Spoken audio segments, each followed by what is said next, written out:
Olá pessoal, eu sou Caim Wolf para o Detetive do Improvável.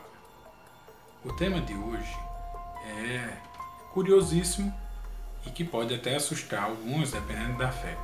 Vamos falar sobre a misteriosa figura muito conhecida de São Cipriano e um pouco dos seus misteriosos e temidos livros, cheios de mistério e maldições.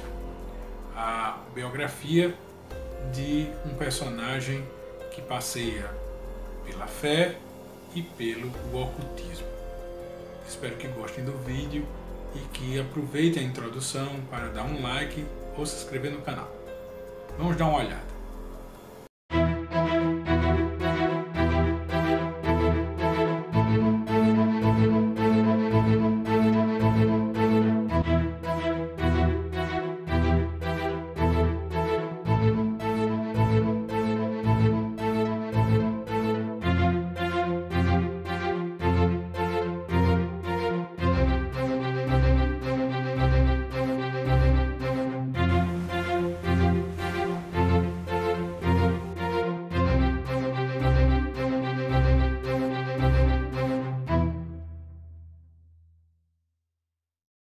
São Cipriano era filho de pais pagãos muito ricos. Ele nasceu no ano de 250, na Antioquia, região situada entre a Síria e a Arábia, e pertencente na época ao governo da Fenícia. Desde a infância, o jovem Cipriano foi induzido a estudos da feitiçaria e das chamadas ciências ocultas, como a alquimia, a astrologia, a adivinhação e outras diversas modalidades de magia, do que chamamos de magia.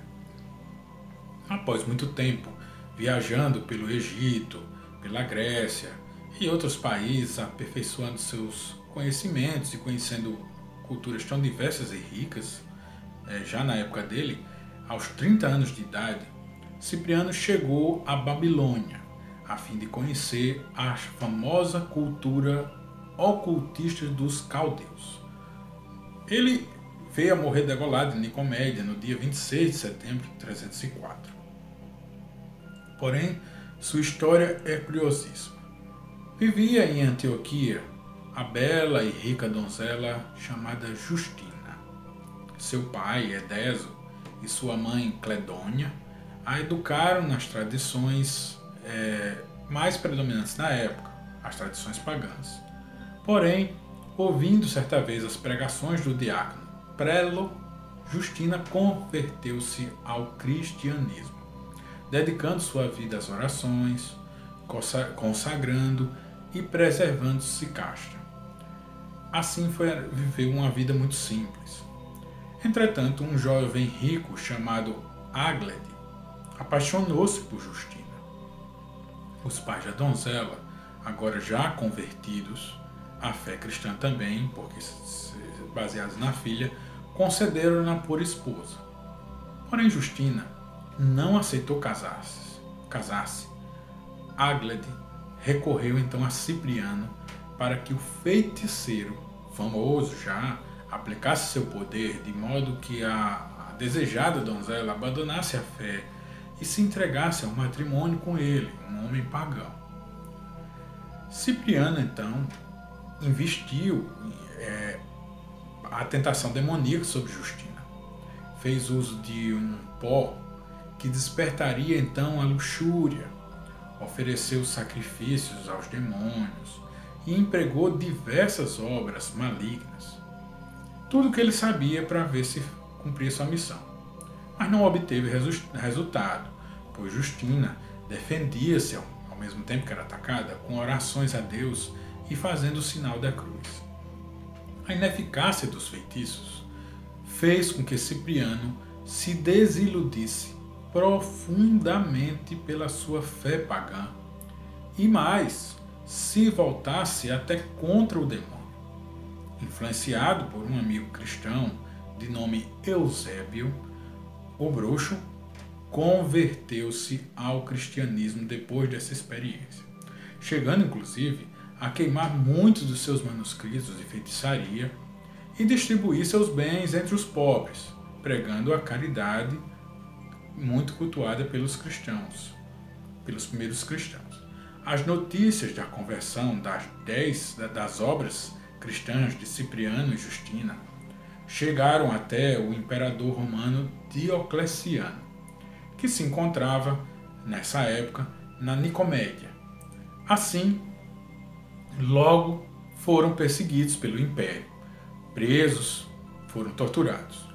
Frente ao imperador, viram-se forçados a negar a fé cristã.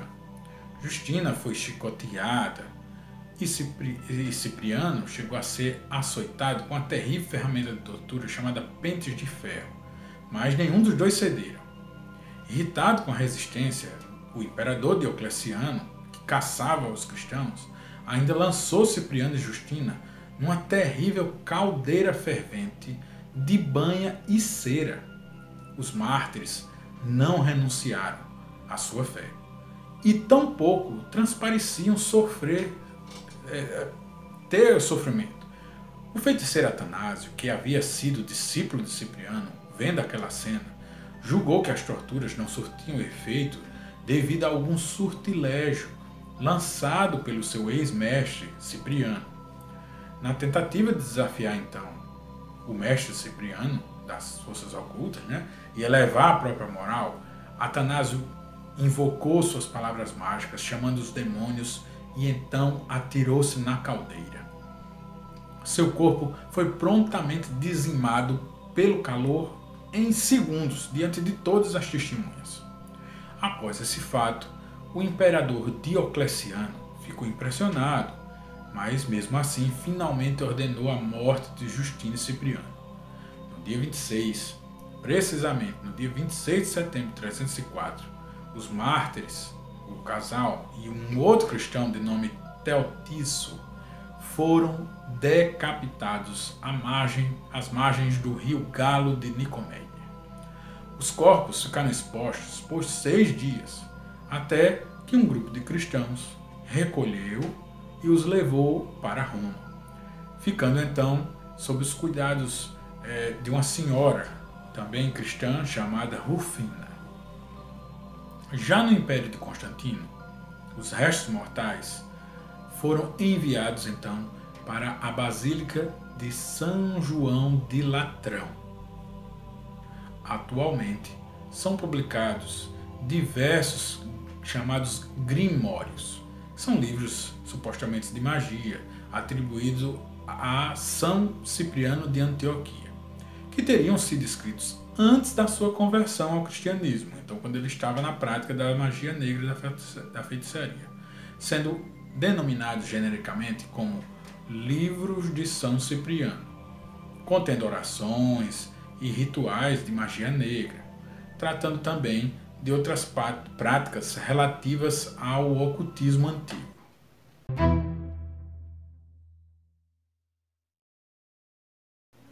A figura de São Cipriano permeia os antigos catálogos que eu encontrava dos livros do realismo fantástico.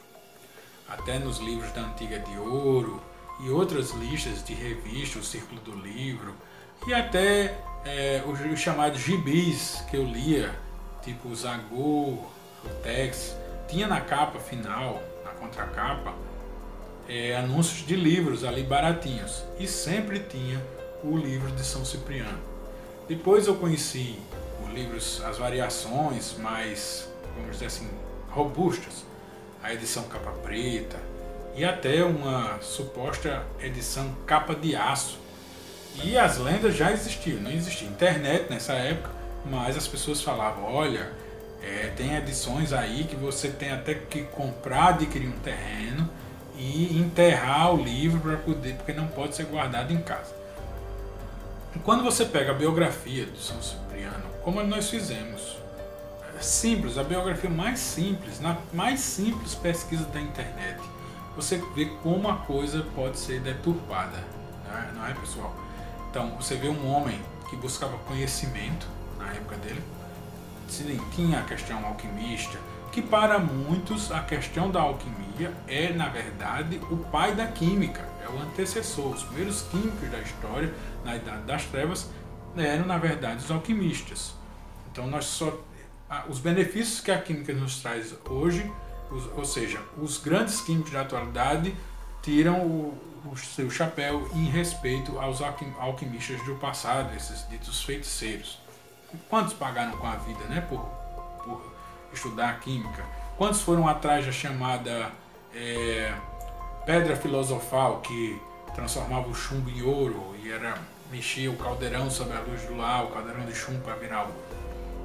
Então, eu fui um desses adolescentes que tinham medo danado dessa questão do livro de São Cipriano, que falava que podia ficar invisível, tinha fórmula para fechar sua casa ou para fazer as pessoas adoecerem, com muitos sacrifícios de animais e coisas terríveis para mim naquela época.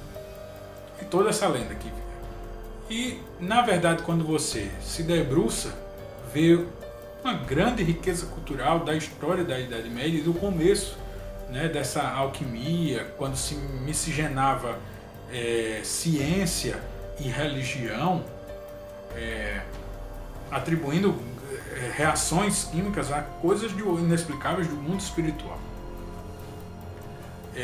Um outro fenômeno acontece com as famosas religiões africanas aqui no Brasil. Você vê como há uma relação, né, por exemplo, com a macumba e outras coisas que são mais aceitas em algumas regiões do Nordeste, do Brasil, e outras menos aceitas em outras regiões, chegam a ser marginalizadas. Eu já vi versões, por exemplo, que falam que a Umbanda seria, na verdade, o equivalente ao espiritismo kardecista, só que marginalizado por questões de preconceito com os negros. E que, na verdade, os famosos caboclos e exus são os mesmos espíritos kardecistas. Por exemplo, o Exu Mirim seria, na verdade, espíritos como qualquer outro que o kardecista tem contatos mediúnicos, de crianças escravas. Então veja que coisa curiosa e ao mesmo tempo dolorosa, assim, penosa, pelo menos ao meu ver. E isso pega e é misturado. No Brasil, na verdade, existem muitas edições que hoje a gente chamaria de piratas do livro de São Cipriano, e nesse aí a liberdade e a imaginação, a criatividade o céu, não é nem o limite, vai além do céu.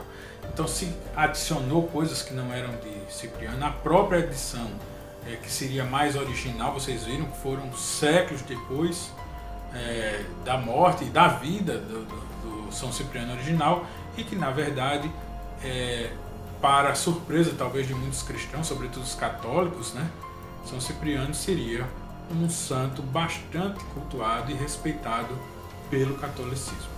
É curiosíssimo quando nós pegamos um personagem que, pelo menos, pessoal, assim, no meio que eu fui criado e conheci, era muito marginalizado, sempre relacionado, na verdade, a coisas demoníacas, a magias negras e feitiços com o intuito de destruir as vidas alheias. Eu achei muito curiosa essa pesquisa e fico curioso também na opinião. E sua opinião? Você acha que tem essa relação com o kardecismo e acha que houve esse preconceito com os negros médios, criando então as religiões africanas que nós vemos, na Umbanda e suas variações? Ou não? Você acha também que São Cipriano é, na verdade, um grande feiticeiro e não deveria ser um santo católico? Bom, mande sua opinião, é o que a gente quer. E, se ficou na dúvida, continue o seu estudo por conta própria, ok? Talvez aprender a ser invisível em algumas situações é bastante aplicável. Eu espero que vocês tenham gostado, espero que visitem sempre o nosso site. Lá a gente inclusive colocou um e-book recentemente, onde reunimos as principais matérias do Detetive do Improvável em forma de e-book para você baixar e ler gratuitamente.